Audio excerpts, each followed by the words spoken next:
Bonjour à tous, avant de vous laisser avec l'interview de l'invité du jour, je me présente, je m'appelle Eva et je suis la fondatrice de la société Neria. J'accompagne les avocats dans la recherche du cabinet qui correspond à leurs critères. Parce que chaque avocat est unique et que chaque expérience en cabinet l'est tout autant, si vous êtes à la recherche de nouvelles collaborations, prenez rendez-vous avec moi et je serai ravie de pouvoir échanger avec vous. Le lien se trouve dans la description de ce podcast. Bonne écoute! Bienvenue dans ce nouveau podcast Advocat. Podcast destiné à vous faire découvrir la vraie vie des avocats. Quel est leur parcours, quelles sont leurs activités, mais surtout, quel est leur business. Anomia, c'est un cabinet de conseil en stratégie, exclusivement dédié aux cabinets d'avocats. Notre objectif est assez simple, c'est de permettre aux avocats d'atteindre leurs ambitions en utilisant des méthodes de l'entreprise appliquées à la spécificité des cabinets d'avocats. Et concrètement, notre activité consiste à transférer aux avocats les compétences nécessaires pour développer leurs activités et leur permettre de réussir sur un marché.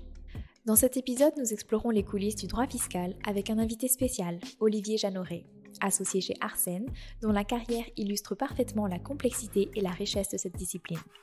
De ses débuts universitaires jusqu'à son ascension en tant qu'associé, Olivier nous partagera son parcours, ses choix et ses perspectives sur l'avenir du droit fiscal. Sa vision sur l'équilibre vie professionnelle et vie personnelle, ainsi que ses conseils sur la prise de décision dans les moments de doute, sont captivants. Un échange qui s'annonce riche en réflexions et aussi instructif qu'inspirant. Nous espérons que ce podcast vous plaira et si c'est le cas, n'hésitez pas à le partager, le diffuser et en parler autour de vous. Je vous souhaite une bonne écoute et une bonne découverte de la conversation entre Agathe Curis et Olivier Jeanneret. Bonjour Olivier. Bonjour Agathe. Merci beaucoup d'être venu nous rendre visite aujourd'hui chez Anomia pour participer à ce podcast. Alors, pour la petite histoire, Olivier, nous, on se connaît un petit peu plutôt côté familial. Donc, je suis ravie d'en apprendre plus sur ton parcours professionnel aujourd'hui. Pour être tout à fait honnête, moi, je t'aurais plus vu pénaliste ou je ne sais quoi. Et puis non, t'es devenu avocat fiscaliste.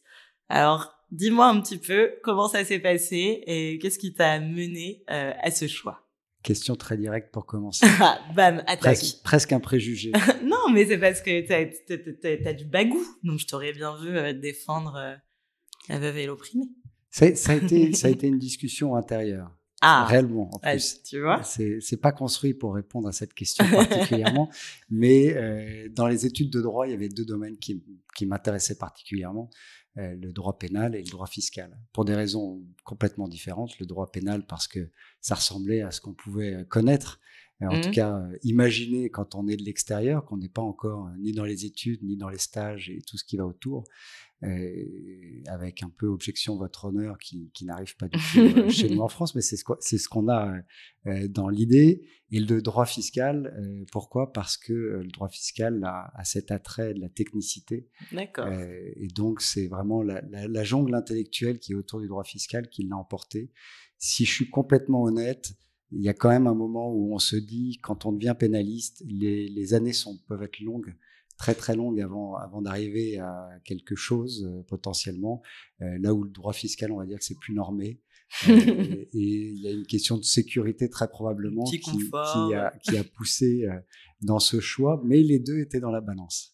Très bien. T'avais fait des stages un petit peu en pénal et tout ou... Pas du tout, pas du tout. En revanche, dès la première année de droit, j'ai fait des stages dans un cabinet d'avocats un peu pluridisciplinaire, alors pas du tout orienté pénal, mais à aller se balader après dans le palais où on voyait des choses et d'autres. Donc c'était bien loin du droit fiscal, parce que le droit fiscal n'est intervenu en réalité qu'à la quatrième année, troisième année de droit et surtout quatrième année. Donc les premières années, on regardait un peu tout ce qui se passait. Donc c'est pas du pénal, mais c'était pas du fiscal, et j'avais trouvé ça intéressant. Très bien. Et cette envie de devenir avocat, elle date de il y a longtemps. Tu t'es retrouvé dans des études de droit par hasard ou... Elle date de toujours, tant que je m'en souvienne. Pas parce que mes parents sont avocats, pas du tout. Les deux sont médecins. Dans la famille, il n'y a pas d'avocat plus que de raison. Mais les thèmes autour de l'éducation civique, la société, c'est toujours quelque chose qui m'a fortement guidé, et il y a eu un attrait pendant ces études-là. Et donc très rapidement, je me suis dit, tiens, je vais faire ça. D'autant plus que je m'étais convaincu du fait que j'étais pas extrêmement bon à l'école. J'étais pas mauvais, j'étais pas bon. Je m'y intéressais pas énormément et je me satisfaisais d'une remarque intérieure qui était de dire mais de toute façon en fac de droit on fait d'autres matières. Donc tout ce que j'apprends là ne sert à rien et on verra plus tard pour travailler. Pas mal comme excuse. Je pense pas que ça soit vrai parce qu'il faut apprendre à lire, à écrire, à comprendre notre environnement pour naturellement progresser dans le domaine du droit. Mais voilà, c'était comme ça que je m'étais convaincu. Mais très très jeune, en réalité, dès le collège, j'avais cette idée-là de partir à l'université de droit. Et lorsque tu débarques justement à l'université, tu as commencé où toi, ta L1 ? À l'université de Bourgogne, à Dijon. Ok. Et donc, tu débarques à Dijon, L1 de droit. Alors, je débarque pas à Dijon parce que non, je suis né à Dijon. Tu pourrais t'en souvenir quand même. Ça, je sais. Tu débarques sur les bancs de l'université de Dijon. Voilà, tout à fait. Est-ce qu'il y a des déceptions ? Est-ce que ça correspond à ce que tu imaginais depuis tout petit, finalement ? Alors, il faut espérer que mon père n'écoute pas ça parce que je vais tout raconter. Oh là là, on n'allait pas beaucoup à la fac. Le premier, il faut savoir quand même, en tout cas à l'époque, je ne sais pas pour aujourd'hui, le premier semestre de droit, il commence à peu près vers le 15 octobre et les examens étaient vers le 15 décembre.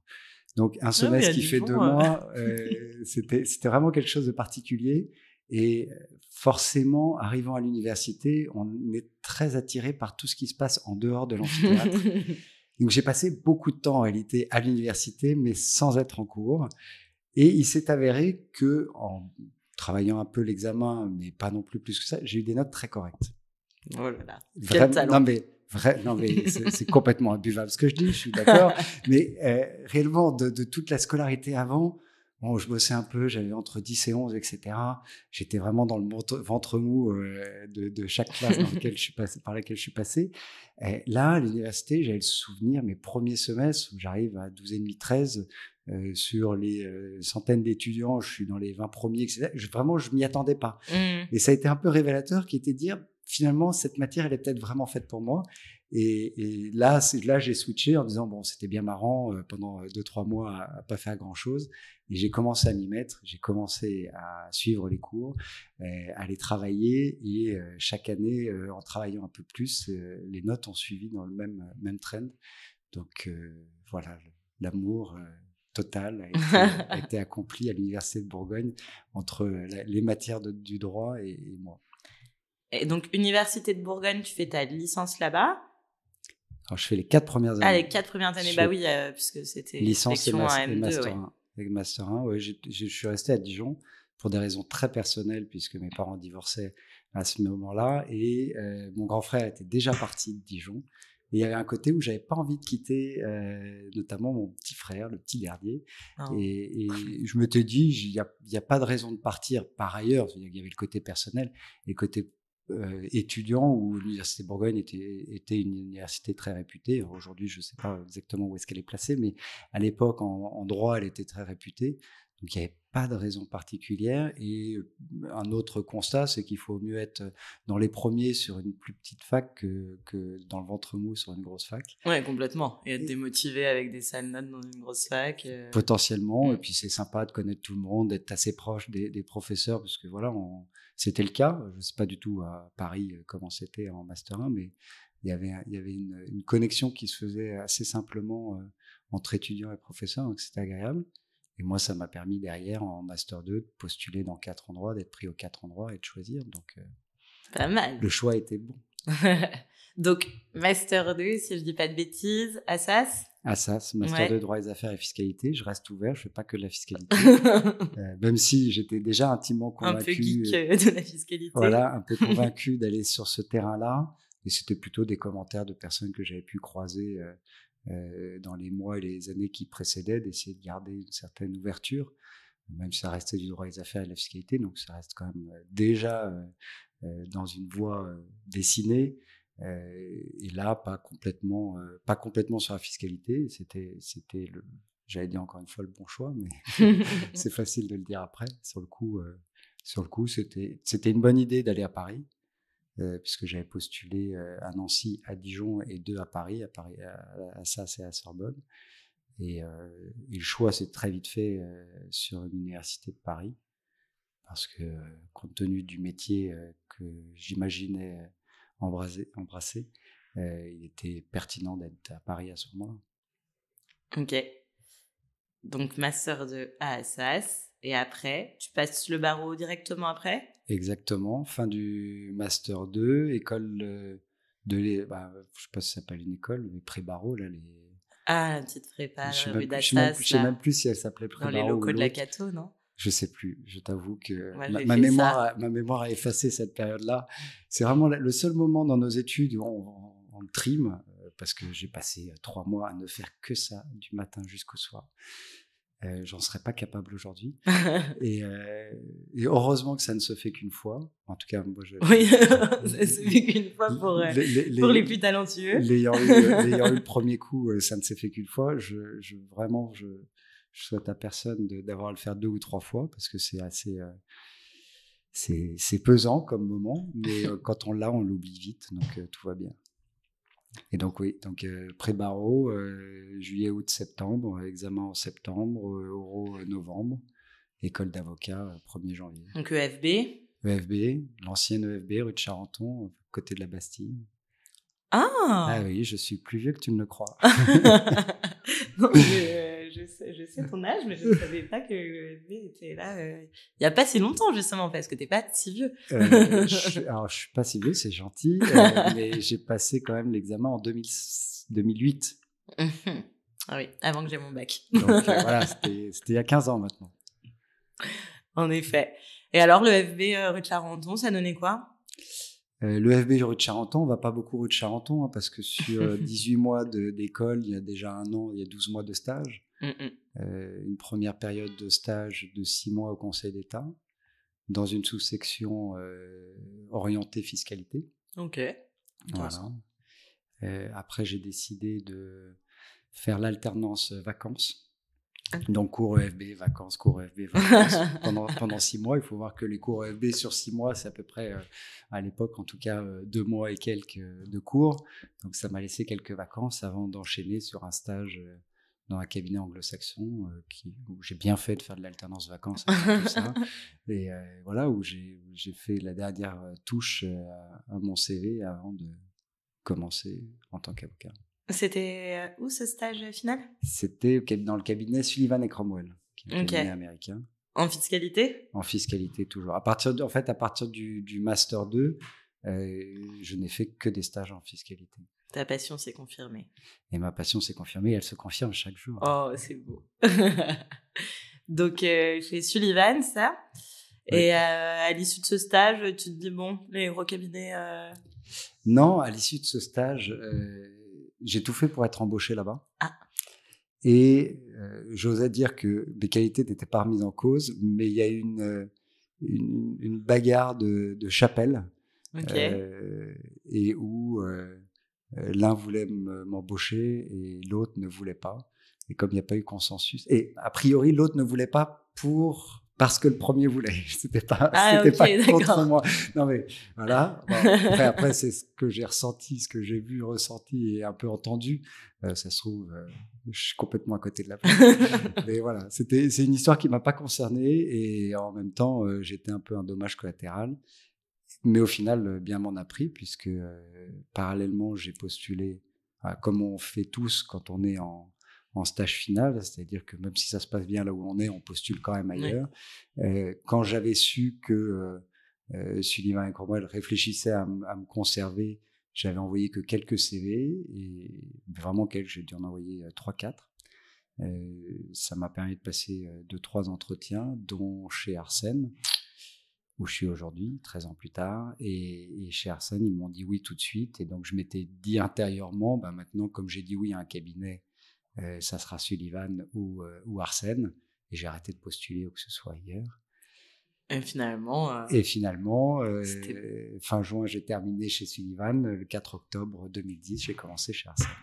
Et a priori, comme tu le disais à l'instant, vu que 13 ans plus tard, tu y es encore. Exactement. C'est que ça s'est pas si mal passé. Et C'était pas une si mauvaise idée. Ça s'est très bien passé. La vie professionnelle n'est pas un long fleuve tranquille. En 13 ans, on en voit passer des choses. On a des périodes de doute et de remise en question. Et voilà, 13 ans après, je suis toujours là, toujours très motivé, toujours à aimer la matière que je pratique tous les jours. Et voilà, au bout de 10 ans, je suis passé associé. Donc, j'ai pu progresser à l'intérieur de la structure sans trop de plafond et de limites. Et alors, si on reprend justement cette expérience chez Arsène et qu'on décortique un petit peu les étapes, déjà, d'un point de vue purement professionnel, domaine d'intervention, etc., est-ce que tu es toujours intervenu à peu près sur les mêmes sujets avec de plus en plus de techniques, j'imagine, ou est-ce que tu es passé de département en département, en restant en fiscal, évidemment? Alors, la réponse, c'est ni l'un ni l'autre. Dans le sens où chez Arsène, c'est un cabinet qui a été créé en janvier 2004, qu'on va fêter les 20 ans là dans quelques semaines. Et au départ, ils étaient 7, ils étaient 2 associés. Et leur seul axe de matière, si je puis dire, c'était de la fiscalité des entreprises. Okay. Et le cabinet s'est développé autour de ça. Après, il y a d'autres associés qui sont venus, notamment en TVA, en douane, en fiscalité immobilière, notamment, donc d'autres pans de la fiscalité. Du coup, lorsque tu es arrivé, toi, ils étaient combien? Enfin, moi, vous étiez combien? Quand je suis arrivé en 2010, ils étaient à peine 40. Ok. Et aujourd'hui, 200 et quelques? On est à peu près 180. Ok. Restons modestes. Attention, bien sûr. 180, dont 130, 140 avocats. Donc voilà. Non, une sacrée évolution, même en 13 ans. Déjà en 7 ans avant que j'arrive, voilà, passer de 7 à 40, c'est quand même des seuils qui sont toujours loin d'être anecdotiques. Et de 40 à 180, pareil, c'est des sacrées évolutions dans le quotidien, dans la structure, dans la relationnelle avec tout à chacun. Donc, belle réussite. Dite de façon extérieure, si je ne devais que de donner un sentiment là-dessus, c'est une très belle réussite que l'idée qu'ils ont eue au début de créer un cabinet spécialisé en fiscalité et qui ne fait que ça. Et aujourd'hui, c'est toujours le cas. On ne fait que de la fiscalité, rien que de la fiscalité. Et du coup, oui, je t'ai coupé en parlant de chiffres et d'évolution. Quand tu me parlais justement du fait qu'au départ, c'était que de la fiscalité des entreprises et puis que ça s'était développé autour de ça. Et voilà. Donc moi, quand je suis arrivé, j'ai naturellement commencé dans le secteur de la fiscalité des entreprises. J'ai fait beaucoup ça, de 2010 jusqu'à 2012. Et en 2012, il y a eu François Hollande qui est arrivé au pouvoir. À ce moment-là, il y a un certain nombre de groupes pour lesquels j'ai pu travailler qui réfléchissaient à toutes les incidences du programme de François Hollande en matière fiscale pour les entreprises et pour leur management. Et c'est à ce moment-là où moi j'ai commencé à m'intéresser à la fiscalité du management. Et petit à petit, en réalité, j'ai bifurqué vers la fiscalité patrimoniale au sens large. Puisque aujourd'hui, dans mes clients, ce sont aussi bien des familles, des entrepreneurs, des entrepreneuses, du top management de société, mais ce ne sont plus vraiment des structures opérationnelles. Je ne fais plus de fiscalité des sociétés plus que de raison. C'est-à-dire qu'après, une famille a souvent des structures de détention avec des opérations à gérer autour de ces structures-là. Et c'est une fiscalité que j'aborde. Mais en revanche, le quotidien d'une société avec ces questions de TVA, de CET ou autres types d'impôts, impôts sur les sociétés, intégration fiscale, c'est pas forcément des sujets que je gère au quotidien. Ok, ouais, ce sont plus de personnes qui viennent te voir à titre perso, quoi, enfin pour leur grande fortune, grosso modo.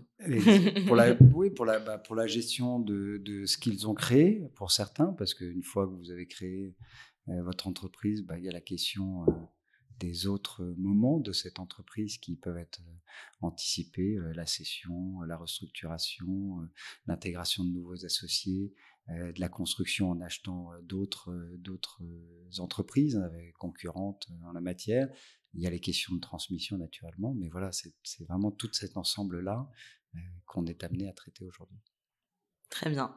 Et alors, tu disais, tu as été nommé associé au bout de 10 ans.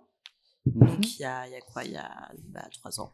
En janvier 2021, exactement. Ok, ouais, 2 ans et demi, 3 ans. Comment s'est passé ton parcours, justement, jusqu'à devenir associé? Comment ça se passe chez Arsène? Il y a un partenaire très, très clair ou... Il faut savoir, Arsène, même avec son nom, c'est un cabinet français.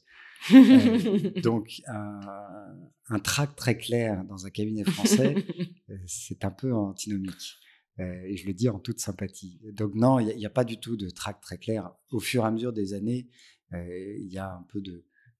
il y a un système qui a été mis en place, parce qu'ils étaient 2 associés, on est 25 aujourd'hui.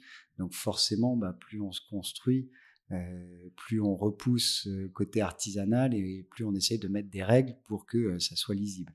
Après, les règles ne permettent pas forcément de délimiter le chemin au millimètre près sur plusieurs kilomètres et sur une dizaine d'années en tout cas, mais ça donne quelques axes directionnels. Ce qui s'est passé, c'est que moi j'ai eu la chance en réalité en arrivant au cabinet en 2010.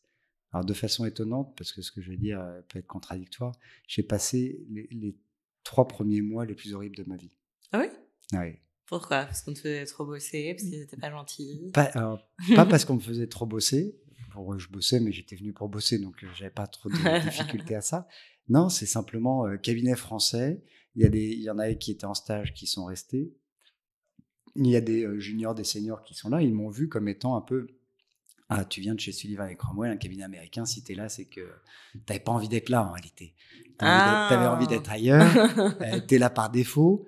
Et donc, j'étais un peu le vilain petit canard. Pas très agréable comme situation. Et je me souviens... donc, tu t'es fait un peu bisuter. Alors, pas bisuter dans le sens où on le connaît aujourd'hui, mais c'est simplement que, on va dire que j'ai pas été accueilli d'une façon extraordinaire. Loin de là.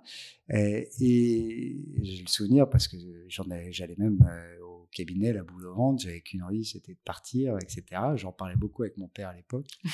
Et qui m'a motivé quelque part à laisser le temps, à laisser le temps passer et à persévérer. Et ce qui s'est passé, c'est que entre Noël et le jour de l'an, moi j'avais pas posé de vacances. Sur 40, le cabinet était quasi vide. Et il n'y avait à ce moment-là que le managing partner qui a eu une mission à faire à ce moment-là. Et donc, c'est tombé sur moi, pas parce qu'il m'avait identifié en disant que je devais être extraordinairement intelligent, mais plus parce que j'étais là. Et ce qui s'est passé, c'est que ça s'est très bien passé. Et donc, à partir de ce moment-là, j'ai énormément travaillé avec lui, quasiment exclusivement travaillé avec lui. Bon, ce qui m'a pas aidé avec mes autres camarades tout de suite, parce que on te regarde d'un mauvais œil, et puis en plus, tu travailles avec le managing partner. Il y a un moment où on se pose des questions. Quand il s'est avéré qu'en plus, le neveu managing partner est un des meilleurs amis de mon grand frère, bon, tu vois, tout ça, tu te dis... Quelle mafia. Voilà, quelle diaspora, en tout cas. Et donc, voilà. Donc, c'est vrai que ça a été un vrai effet cliquet pour moi, parce que j'ai été mis devant une autonomie importante très jeune, mis devant les clients très jeunes, parce que c'était aussi le leitmotiv d'Arsène à l'époque. Arsène à l'époque, on était 40, on avait du travail pour 60.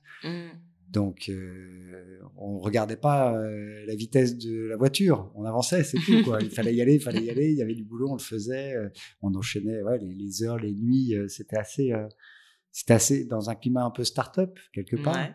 Le tout avec une matière fiscale qui peut paraître ça peut paraître étonnant de marier les deux termes.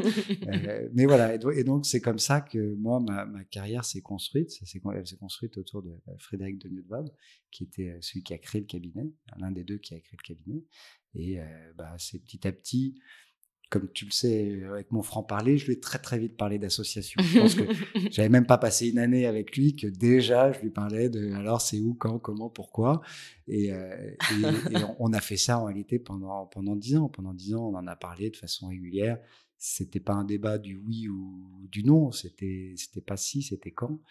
En tout cas, moi, je l'ai toujours vécu comme ça. C'est vrai que je me souviens de toi me parlant d'association. Assez rapidement. Parce que je pense que notre métier est conçu comme celui-ci. Notre métier, même si certains l'exercent via le statut de salarié, je ne pense pas que ce soit l'idée même de notre métier. À la base, on est des individualistes. Chacun est censé avoir posé sa plaque dans un coin de rue et travailler toutes les matières du droit. Bon, la vie fait que il y a des cabinets qui se sont créés, qu'on s'est mis en collectif, etc. Mais il faut réussir. Et je dirais, ça c'est le parcours le plus compliqué dans la vie du collaborateur. Et moi, c'est le parcours que je veux absolument que mes collaborateurs, collaboratrices prennent. C'est comment ils acquièrent une liberté professionnelle. Comment on fait en sorte qu'ils deviennent autonomes sur les dossiers, dans la gestion aussi bien du client d'un point de vue humain, de l'empathie et tout ce qui peut y aller, que sur l'approche technique, pour faire en sorte que le jour venu, si ce jour vient et qu'on se pose la question qu'ils deviennent associés ou qu'elles deviennent associés du cabinet, si cette personne dit oui, c'est pas parce que j'ai pas d'autre solution que de rester avec vous. Je pourrais faire tout ce que je veux. Si j'ai envie d'aller poser ma plaque, je peux aller poser ma plaque. Si je vais rejoindre un cabinet parce que j'ai des clients, je vais rejoindre un cabinet. Si j'ai envie de rester, je reste. Et en réalité, je reste parce que j'en ai la liberté. C'est un peu comme le mariage. L'un des piliers du mariage catholique, en tout cas, étant la liberté. On se demande mais quel est le principe de la liberté quand on se contraint. Mais en réalité, on accepte, on choisit de rentrer dans ce schéma-là. Et c'est un peu le même style autour de l'association. On se marie d'une certaine façon avec un certain nombre d'associés, avec une structure qu'on a plus ou moins aidé à façonner avec le temps, et il faut le faire en pleine liberté. Et le fait d'acquérir cette liberté, cette autonomie professionnelle, etc., est-ce que ça passe, tu disais que tu faisais attention à ce que tes collabs aient cette liberté aussi, et l'habitude de parler aux clients, etc. Est-ce que ça passe aussi par le fait de leur laisser un peu de temps pour développer leur clientèle perso? Est-ce que toi, tu as eu un peu de clientèle perso Alors moi, avant d'être associé? J'en ai eu plus qu'un peu, et surtout je l'ai eu parce que la personne avec qui je travaillais avait des dossiers où il considérait que c'était pas au cabinet de les prendre et donc il me les envoyait. Okay. C'est vrai que ça lui permettait de me donner un bonus sans avoir besoin de discuter avec ses autres associés de comment on place lui par rapport à lui, etc. Donc ça, c'était très bien. Moi, je pousse les collaborateurs, collaboratrices à avoir des dossiers perso. Pas nécessaire, pour avoir un peu plus d'argent, très bien, c'est une bonne idée, mais surtout, c'est qu'à ce moment-là, tu te retrouves face à toi-même, dans la gestion du client, dans la gestion technique, comment tu suis ça au fur et à mesure de l'évolution de ta relation avec le client, qu'est-ce que tu lui apportes, surtout parce que ça arrive nécessairement, il y a des zones de tension, comment tu réagis à ces zones de tension, qu'elles soient des zones de tension simples, c'est-à-dire, il y a un problème avec les honoraires, bon, au pire, tu touches pas à ce que tu imagines toucher comme honoraire, mais c'est pas très grave, ou il y a un problème, on me reproche quelque chose que je n'aurais pas fait ou que je n'ai pas fait. Après, la différence se fait. Et dans ces cas-là, c'est intéressant aussi d'être en première ligne. Alors, ça ne veut pas dire que, parce que ça, c'est aussi ce que je leur dis, ça ne veut pas dire que s'ils se retrouvent dans cette situation-là, il faut qu'ils restent en première ligne et tout seul, parce que c'est comme ça que tu te grilles. Donc, il faut pouvoir en parler à ce moment-là. Et moi, je suis toujours disponible pour pouvoir justement discuter de ces situations et de voir comment en sortir, parce que ça fait aussi partie de notre métier. On est tous humains, la matière est extrêmement complexe, les clients peuvent être tout aussi complexes, donc voilà, tout est loin d'être un long fleuve tranquille, c'est pas un bouquin qu'on ouvre, hein, c'est un vrai quotidien. Et du coup, toi, tu les gères comment, ces situations conflictuelles avec les clients? Quels sont les sujets récurrents? On a tendance naïvement à croire que c'est le prix, mais est-ce que c'est finalement... Les sujets récurrents, si, il y a toujours c'est cher, c'est toujours trop cher de toute façon. Après, on a toujours tendance à dire qu'un bon conseil est toujours moins cher qu'un mauvais conseil. Et tu factures comment, toi? En euros. Non, comment on facture, ça dépend en réalité des missions. Il y a des missions qui se budgétisent, et dans ce cas-là, tu donnes un peu une fourchette qui s'applique in fine. Et après, il y en a certaines où c'est juste impossible de savoir combien de temps on va passer. Et donc, on a des taux horaires et on explique les taux horaires. Petites surprises. Il peut y avoir des petites surprises, oui, mais parce que en même temps, les clients, ils sont pas forcément tous habitués à avoir affaire à des avocats, à gérer la question d'honoraires, à gérer le fait que tout n'est pas sur une étiquette en bas du bien qu'on achète, c'est pas le frigidaire qui ouvre 999 €. Comment ça, tu ne vaux pas le même prix qu'un frigidaire? Non, mais ce que je veux dire par là, voilà, c'est que ça ne se gère pas de la même façon, et la complexité aussi, c'est le temps qu'on passe, c'est immatériel. Dire que pour un sujet, j'ai passé 3 heures ou j'en ai passé 5, il n'y a personne à part moi qui peut le dire. Et la personne qui est en face a toujours le sentiment que tu as passé trop de temps dessus, potentiellement, quand tu sais que chaque minute a un prix. Mais voilà, ça Ouais, mais tu vois, si on compare au médecin, moi, personnellement, je vais chez le médecin, je me demande pas du tout le temps qui passe sur mon dossier, je me dis juste... Non, mais le médecin, tu as la sécu, tu as ta mutuelle, Ouais. ce qui fait qu'au bout du bout, c'est là où, et ça c'est un autre sujet qu'aujourd'hui, qui est de dire il faudrait bien connaître le vrai prix de la médecine qu'on a à supporter par rapport à ce qui est pris après en charge par la sécu ou par tes mutuelles, parce que tu t'en rends pas compte. Oui, bien sûr, mais je peux complètement aller voir un médecin qui vaut plus cher parce qu'on m'a dit que c'était le ponte dans sa spécialité et avec des dépassements honoraires qui sont pas pris en charge par ma sécu. Mais par ta mutuelle. Non, par ma mutuelle, pardon, excuse-moi. Non, justement, qui sont pas pris en charge par ma mutuelle, qui est pas terrible. Mais, et me dire, ça vaut le coup parce que je sais que j'ai le top du top et je suppose que toi aussi, tu as des clients je pense que malheureusement, on n'arrivera pas à faire le parallélisme avec la sécu. Je suis navré, mais... j'ai bien compris que tu voulais pas rentrer dans ça, mais... Non, dans l'absolu, c'est une question d'habitude et de comprendre la valeur de ces choses-là. C'est pas évident, et de la même façon que c'est pas évident parce qu'il y a des cabinets ou des associés qui sont à 200 € de l'heure et t'en as d'autres où ils sont à 600 et t'as des cabinets anglo-saxons où ils sont à 1200 € de l'heure. Donc, qu'est-ce qui fait la différence? Bon, je suis pas sûr que l'écart entre le ponte et le médecin généraliste soit potentiellement aussi fort, mais bon. Ok, c'est bon, voilà. On abandonne. Tout ça pour dire que c'est un sujet qui peut y avoir, un petit sujet de friction qui peut y avoir. Après, les sujets, c'est quand sur un dossier, il y a quelque chose qui n'a pas été vu, ou quand on est plusieurs sur un dossier, plusieurs intervenants, on peut penser que c'est un autre qui devait intervenir là-dessus. Donc, tu ne fais pas quelque chose qui avait pourtant été identifié et qu'on vient de dire que c'était à toi de le faire après. Bon, là, tu dois reconstituer un peu l'historique pour remettre un peu l'église au milieu du village et comprendre s'il y a une responsabilité, faut la prendre. Mais si on n'a pas, on n'est pas non plus, on n'est pas des assurances. Hein, donc voilà, ça reste un métier où c'est une obligation de moyens. N'est-ce pas? Voilà. Et encore plus en matière fiscale, parce qu'en matière fiscale, il n'existe pas de certitude dans beaucoup de domaines. C'est tout le débat qu'il peut y avoir, qui est plus politique, qui est plus journalistique, entre la fraude, l'évasion, l'optimisation, tous ces termes-là. En réalité, c'est aussi lié au fait que la loi ne soit pas suffisamment claire ou suffisamment transposable à des différents types de situations sans être interrogative. Ok. On ne sait pas forcément tout. Je sais, c'est un... Wow, un mythe qui s'effondre. C'est tout le pan d'un beau mirage, mais ça s'effondre toujours un peu. Et alors, du haut de tes 13 ans d'expérience, comment tu as vu le métier évoluer ou l'ambiance dans les cabinets? Est-ce que tu as vu le métier et l'ambiance évoluer ou pour toi, tout est toujours pareil? Alors, je pense que le métier évolue, et il évolue assez drastiquement et il va beaucoup évoluer. Ça, c'est mon intime conviction. On en parle dans 10 ans et on verra où on en est. Allez, on prend les paris. Non, parce que sur les 20 dernières années, on était beaucoup dans un relationnel un peu strict, un peu sévère entre associés, collaborateurs, collaboratrices.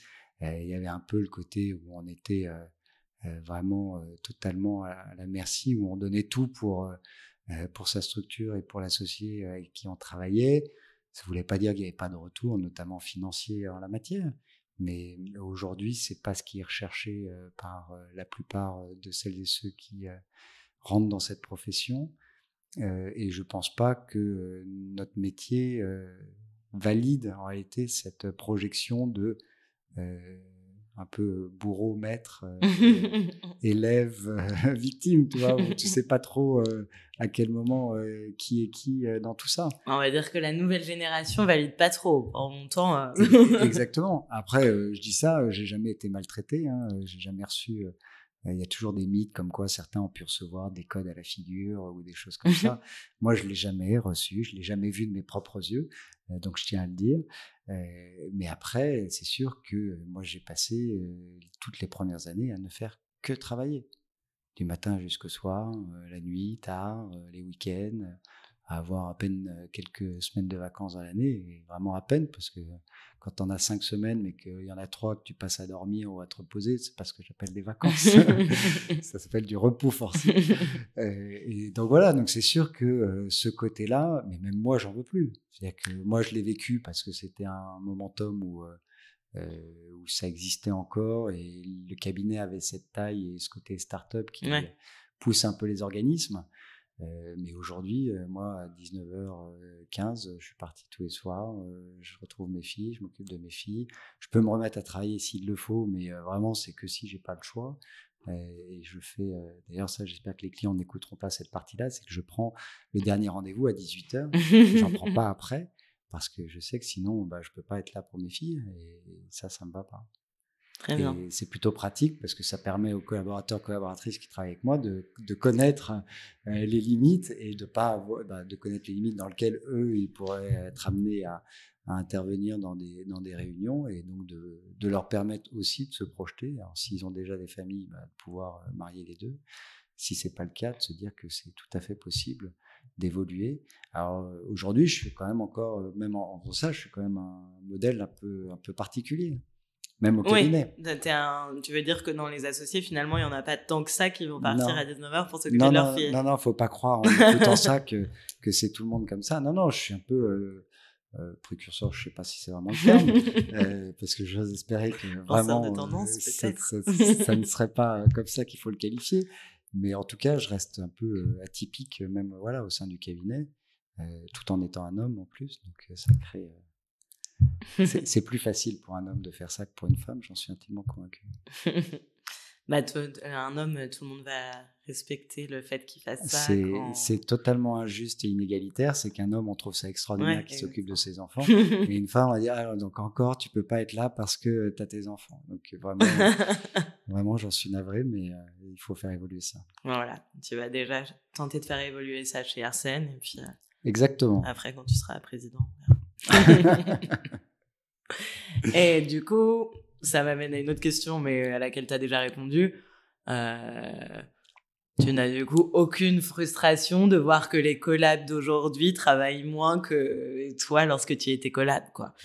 Parce que ça, ce sont des choses que je peux entendre. Oui, moi, il y a 10 ans, je vais te dire que je travaillais beaucoup plus. Alors, non, mais on peut être amené à le dire pour que... quelque part, tout le cheminement du cabinet, la façon dont il a été créé, c'est aussi son ADN, pour comprendre aussi cette histoire du cabinet. Après, non, je ne m'attends pas à ce qu'ils subissent la même chose. Je ne dirais pas que je l'ai mal vécu, mais a posteriori, je me dis que c'était une hérésie. C'était une hérésie. Mais bon, je me dis, je suis passé associé après en 10 ans, c'était plutôt rapide. Si ça ne s'était pas passé comme ça sur les 10 premières années, potentiellement j'aurais pris 11-12 ans pour le faire. Parce que c'est un drame, je ne pense pas que ça aurait été un drame pour autant, même si à l'époque je ne me voyais pas retarder le passage en la matière. Mais voilà, donc non, aucune jalousie ou reproche en la matière, de la même façon qu'aujourd'hui, je sais pas, les collaborateurs chez nous, ils doivent être embauchés à 80. En profession libérale, moi j'ai été embauché à 55. Donc il y a une petite différence. L'inflation. Ouais, grosse inflation. Donc voilà, mais ça c'est tant mieux. Il faut adapter, et il faut partager. C'est une bonne chose. La valeur qui est créée, elle est aussi un peu faite pour tous et toutes.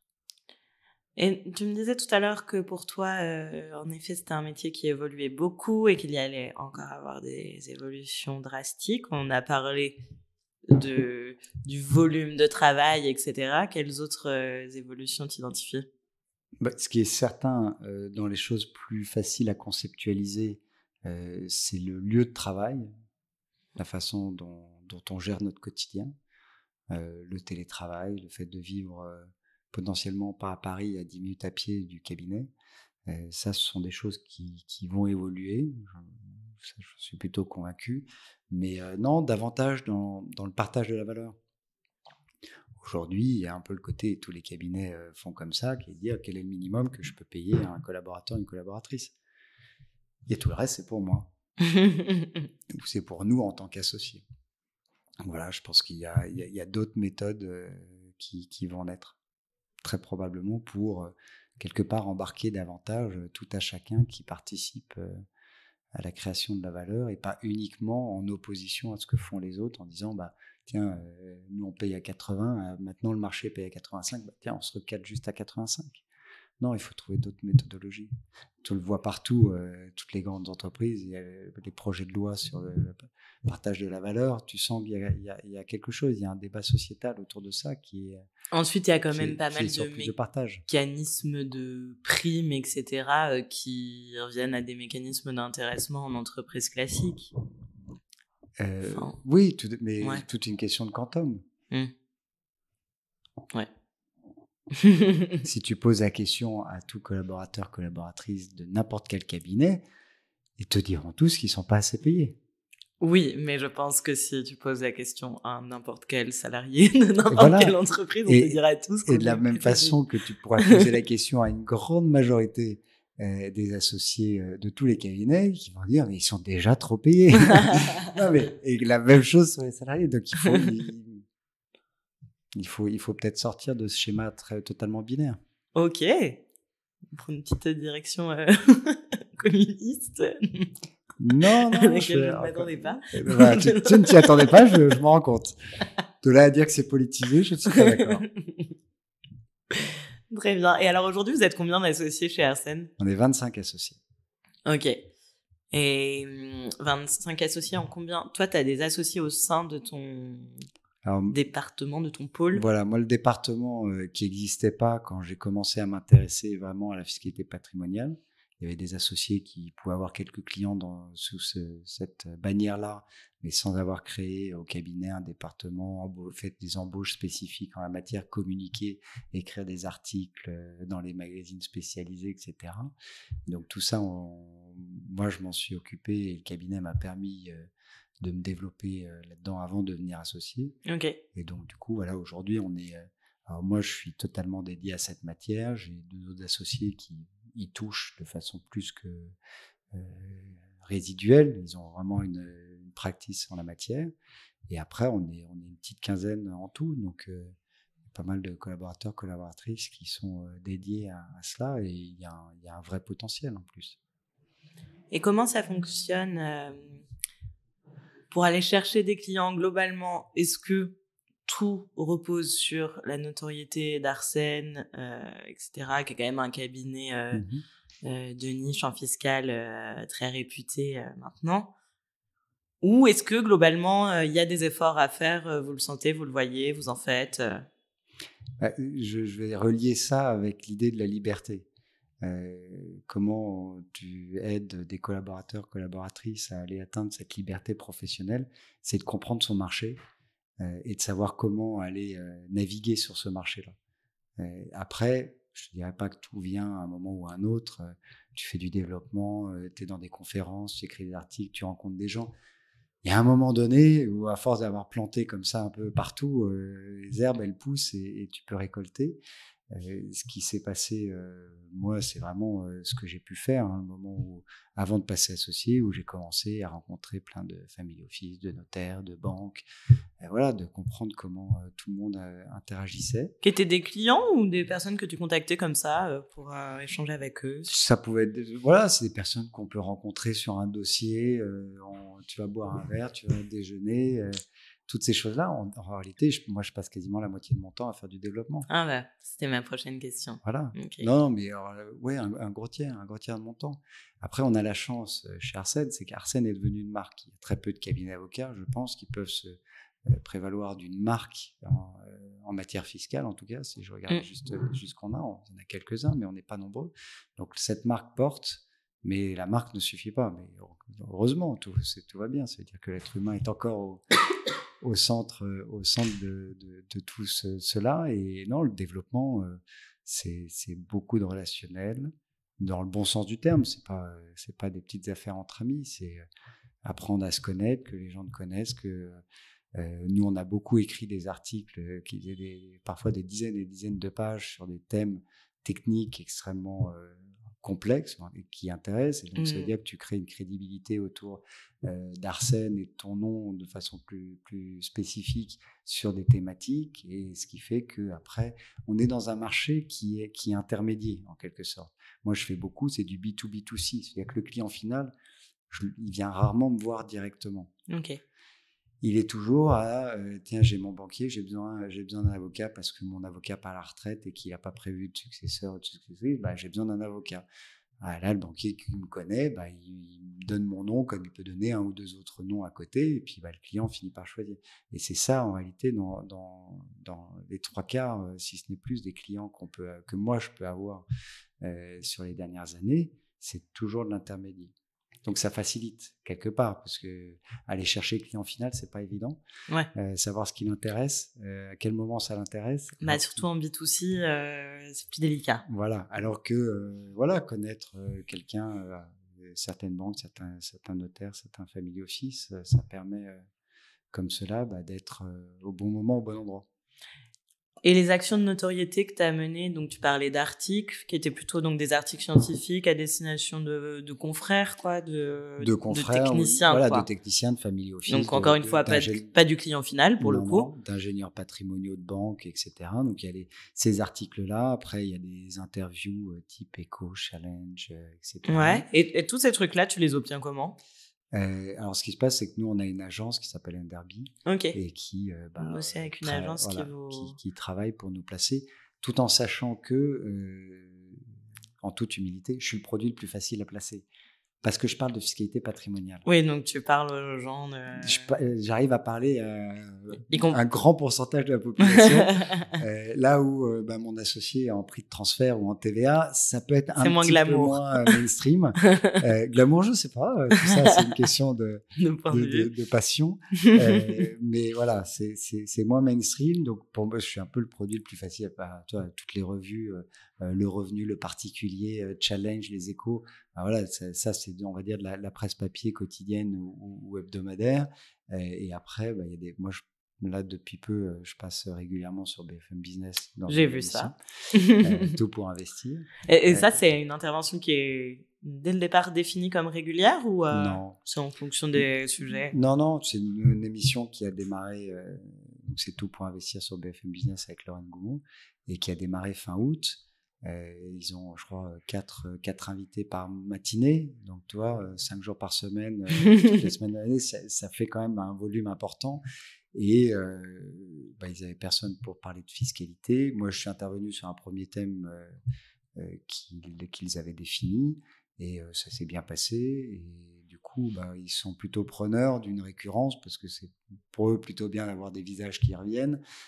Et puis potentiellement, ça facilite aussi, si tu dois aller chercher un nouvel avocat fiscaliste à chaque fois que tu veux parler de fiscalité, le travail peut être un peu plus long et répété. Nouvelle casquette de chroniqueur. Et voilà, non, pas encore. Je pourrais pas dire, je n'ai pas de contrat avec BFM Business, mais non, c'est très, c'est comment dire, c'est plein de surprises. C'est-à-dire que, bien sûr, il faut avoir envie d'aller parler, mais il y a une part de trac qui est assez il y a beaucoup d'adrénaline, parce que c'est quand même en direct, alors il n'y a pas de public, etc. Ouais. Donc ça libère quand même, puis on n'est pas dans un débat non plus, c'est-à-dire que c'est une question et de réponse. Et on t'envoie pas des questions avant ? Enfin, tu prépares pas du tout Non, souvent la façon dont ça se passe, c'est qu'ils définissent le thème, ou on définit ensemble le thème. Moi, je leur donne des idées qu'il peuvent y avoir sur ce thème-là, et ils en structurent des premières questions pour lancer. Et après, en fonction aussi des thèmes et à quel point ça peut susciter de l'intérêt, il y a les auditeurs et les auditrices qui peuvent poser leurs propres questions. Ah, en live ? En live. Et c'est là où c'est le stress. Non, c'est pas que c'est le stress, c'est que tu as quand même une journaliste qui lit ça en live, et donc qui a besoin de le digérer en live avant de te le retranscrire. La journaliste et toi, vous parlez pas forcément le même langage, en tout cas d'un point de vue technique fiscal, je dirais il faut rester pédagogique, ou elle veut l'être le plus possible, et moi parfois je peux pas non plus être 100% en dehors de la sémantique ou de concepts qui peuvent paraître abscons vus de l'extérieur. Et donc voilà, non, c'est intéressant. Après, il faut savoir, c'est du rebond, quoi. Mais c'est en termes d'adrénaline, je trouve ça extraordinaire. En vrai, ça doit être sympa. Et t'aimes bien ces côtés développement, enfin voilà, un peu les petits bonus aussi, les petits trucs en plus qui te sortent la tête du quotidien. Ça te sort totalement de l'ordinaire. Ça permet de toujours donner de l'eau à ton moulin. Tu continues d'avancer. Toute l'idée aussi ici, c'est d'aller sur des thèmes naturellement qui les intéressent, mais aussi de voir dans quelle mesure on peut pousser plus loin de la technique fiscale pour aller sur de la politique fiscale, parce que c'est ça aussi, c'est de voir comment tu peux impulser, en tout cas suivre un mouvement ou impulser un mouvement en matière d'évolution de la fiscalité. Ça, c'est un autre objectif, ça. Et t'as pu mesurer, là, ça fait combien de temps que tu fais ça? Et le BFM, t'as dit depuis août? Je l'ai fait 3 fois. Tu l'as fait 3 fois? À peu près tous les 15 jours, 3 semaines. Et ensuite, tous les articles que t'as pu écrire, etc. Est-ce que c'est quelque chose que vous mesurez, toi, à ton échelle et de manière générale chez Arsène? Peut-être via l'agence qui vous place, j'en sais rien. L'impact de ces interventions. Est-ce que, je sais pas, le nombre de visites sur votre site augmente? Est-ce que lorsque vous avez des nouveaux clients, vous leur demandez un petit peu où est-ce qu'ils vous ont vu et ce sont des choses qui ressortent? Ou est-ce que finalement c'est difficilement quantifiable? C'est difficilement quantifiable, mais ça a du sens. Je vais prendre un exemple. Il y a une banque où je ne connaissais pas à titre personnel celles et ceux qui dirigeaient l'ingénierie patrimoniale, qui un jour, en voulant écrire à son client en disant voilà, je vous donne 3 noms d'avocats comme vous m'avez demandé, ils me l'ont envoyé à moi. Et j'étais dans ces noms-là, je ne les connaissais ni Neve ni Adam. Ah oui. Et juste en mettant, ils écrivent des articles sur telle thématique, etc. Très bien écrit. Bon, toi, le côté très sympathique à lire, c'est toujours très agréable. Et donc à ce moment-là, je leur ai répondu en disant, je suis navré, je pense que j'étais pas le destinataire de votre email, mais je serais ravi de vous rencontrer. Et donc toi, et depuis, c'est des personnes avec qui j'ai pu échanger et avoir des dossiers avec eux. Oui, donc de manière tangible, ça t'a apporté quand même des clients, tu le sais. De manière tangible, ça m'a apporté des clients. Après, combien, quand, oui. Mais c'est pas ça le sujet, en réalité. C'est la crédibilité que tu crées autour de la marque Arsène, du cabinet et de département en fiscalité patrimoniale qui se joue là. Et donc Arsène, tu me disais 180 aujourd'hui, les perspectives de croissance sont infinies, ou est-ce qu'il y a il y a une philosophie, un état d'esprit où on se dit qu'on ne veut pas aller au-delà de telle taille? Comment c'est? Il n'y a pas cette philosophie-là.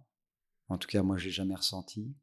Je pense que ce serait dommageable de changer notre fusil d'épaule en la matière, parce que la croissance, ça permet surtout de donner des perspectives à la personne avec qui on travaille, qui sont collaboratrices, collaborateurs aujourd'hui. Si tu commences à dire que pour rentrer, il faut qu'il y en ait un qui sorte, tu termines, tu fermes la boucle et malheureusement, je pense que tu perds plus de force vive que tu ne crées de valeur.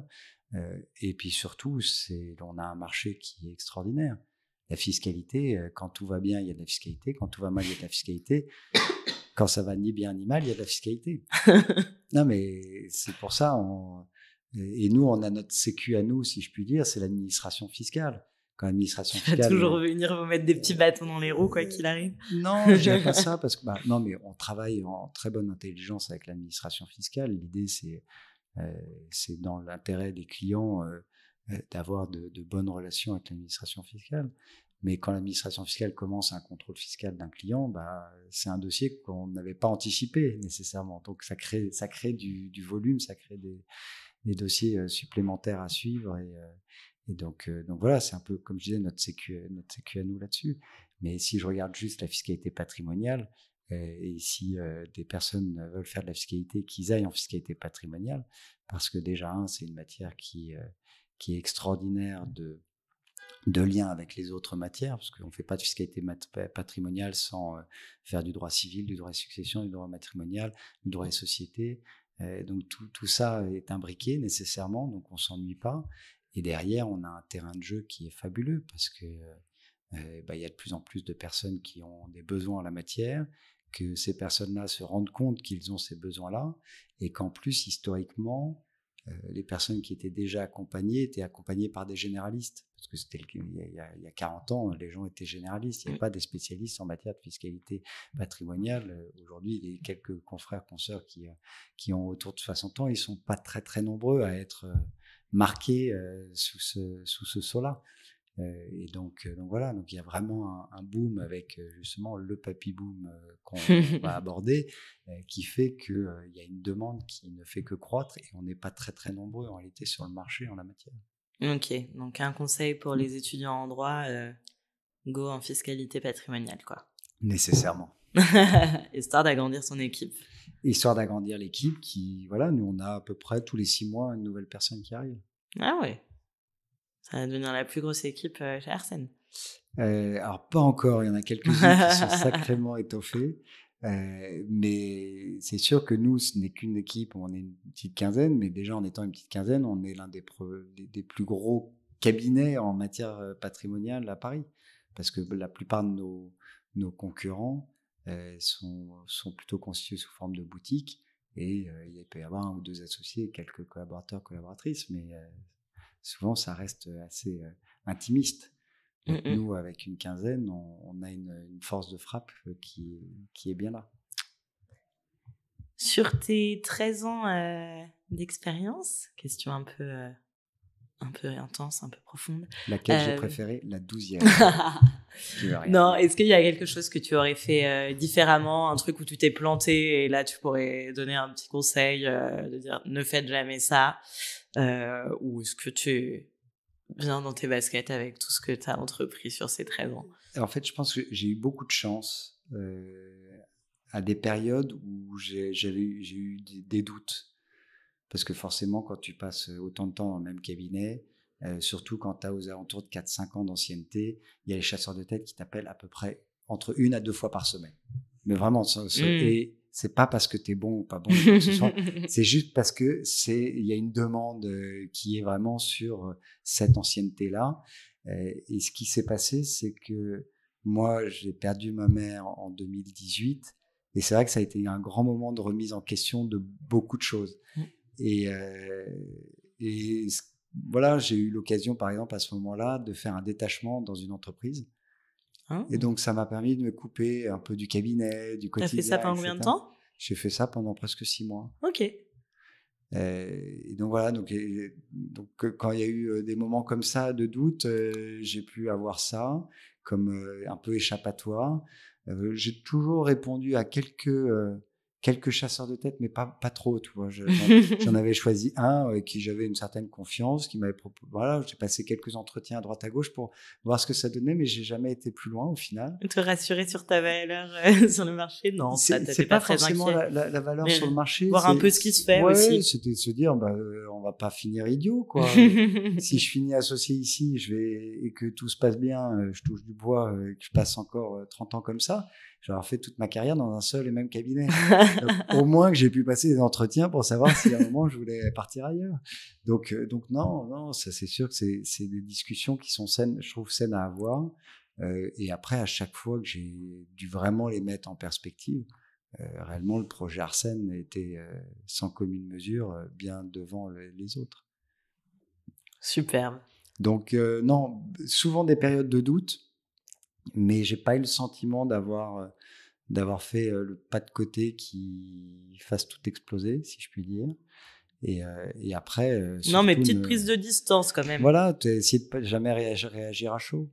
Moi, je me souviens, voilà, encore une fois, quand j'ai perdu ma mère, il y avait plusieurs personnes qui n'étaient pas des avocats. Je suis allé les voir, j'allais leur parler, leur demander de me parler de leur métier. J'ai fait un podcast, mais sans l'enregistrer, pour leur parler de leur métier, ce qu'ils faisaient, voilà, pour voir si. Plein de professions qui t'intéressaient pour savoir si tu voulais devenir boucher ou. Alors, non, ça restait dans la fiscalité, mais à un moment, il y avait une personne que humainement j'apprécie beaucoup et qui s'occupe d'une grande famille, mais pas du côté avocat, qui est internalisé un peu en mode family office, mono-family office. Et donc, j'ai beaucoup parlé avec lui pour comprendre ce qu'il faisait, pourquoi il avait fait, pourquoi il avait quitté le métier d'avocat pour intégrer, etc. Donc, voilà, c'est des petites choses comme ça qui permettent aussi de prendre un peu de distance sur la réaction à chaud qui n'est jamais très très bonne. Et même moi, ça m'est arrivé à des moments de doute où j'en ai parlé avec mon boss. Bon, forcément, il avait un prisme. Je le savais qu'il me dirait des choses de façon assez subjective et très orientée. Mais voilà, le besoin un peu la cure par la parole. Il y a besoin que les choses sortent pour pouvoir les digérer aussi. Très bien. Eh ben, c'est une belle conclusion. À moins que tu aies un dernier message fort à faire passer. Voilà, maintenant tu me mets mal à l'aise. Non, je n'ai pas de message fort, à part que la fiscalité patrimoniale est un métier d'avenir. Superbe. Eh ben, merci beaucoup, Olivier. Avec plaisir. Et voilà, le podcast est fini pour aujourd'hui. J'espère que celui-ci vous a plu, mais si vous en êtes arrivé jusque-là, je pense que oui. N'hésitez pas à en parler autour de vous, à le partager, à le diffuser et à nous recommander des avocats que vous aimeriez voir sur ce podcast. Bonne journée et à très vite.